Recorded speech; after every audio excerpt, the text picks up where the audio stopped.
Friends, welcome to cook with SG channel. இன்றைக்கி நம்ம என்ன பார்க்க போகிறோம்னா முள்ளங்கி சட்னி. அதுக்காக நான் 3 முள்ளங்கி எடுத்து வச்சுருக்கேன். முள்ளங்கி சட்னிக்காக முள்ளங்கியை துருகி எடுத்து வச்சுருக்கேன். அடுத்து வந்து சின்ன வெங்காயம் ஒரு 10 வெங்காயம், பச்சை மிளகாய் எடுத்திருக்கேன். நீங்கள் வரமிளகா வேணாலும் வரமிளகா எடுத்துக்கலாம். கருவேப்பிலை கொஞ்சம், தக்காளி ஒன்று, புளி கொஞ்சம் எடுத்திருக்கேன்.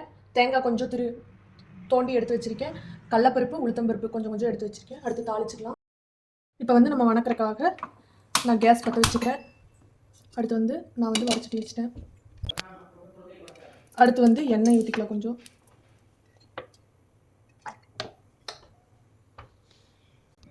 அடுத்து வந்து கடலப்பருப்பு உளுத்தம்பருப்பும் போட்டுக்கலாம்.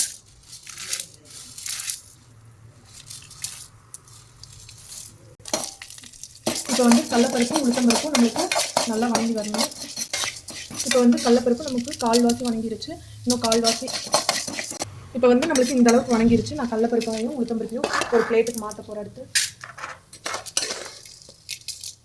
அடுத்து வந்து அதே வடச்சட்டியில் நான் கொஞ்சமாக எண்ணெய் ஊற்றிட்டேன். இப்போ அதே வடச்சட்டியில் நம்ம எண்ணெய் ஊற்றிட்டோம். அடுத்து வந்து நான் வெங்காயம், பச்சை மிளகா, கருவேப்பிலை,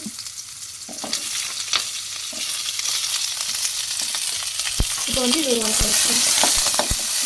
அடுத்து வந்து நான் எடுத்து வச்சுருக்க ஒரு தக்காளியை இதோட போட்டு வணக்க போகிறேன். இப்போ வந்து நம்மளுக்கு பார்த்தாலே தெரியும் வெங்காயம் இந்த அளவுக்கு வணங்கிடுச்சு. அடுத்து இதோட நான் வந்து புளியும் தேங்காயும் போட்டு போகிறேன். இந்த அளவுக்கு சின்ன நெல்லிக்காய் சைஸில் புளி எடுத்துருக்கேன். அதோட தேங்காய் புளியும் போட்டு ஒரு கரைச்சிக்கலாம்.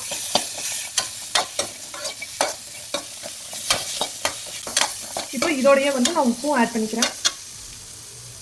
கல் உப்பு போடுறேன். நீங்கள் நைஸ் உப்பு வேணாலும் போட்டுக்கலாம். இப்போ இதை வந்து கடலப்பருப்பு உளுத்தம்பருப்பு எடுத்து வச்ச பிளேட்லேயே நம்ம மாற்றிட்டு போகிறோம்.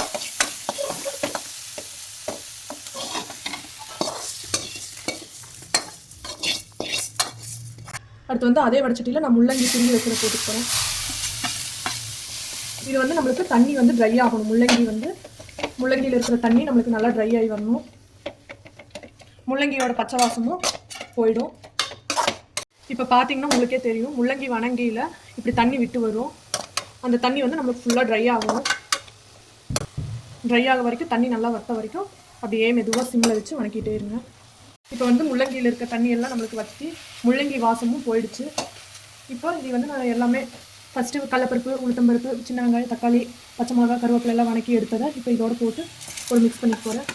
இப்போ வந்து இது எல்லாத்தையும் நம்ம போட்டு மிக்ஸ் பண்ணிட்டோம். அடுத்து வந்து ஆற வச்சு அரைச்சி எடுத்தோம்னா நம்மளுக்கு சுவையான ஒரு முள்ளங்கி சட்னி வந்து ரெடி ஆகிடும்.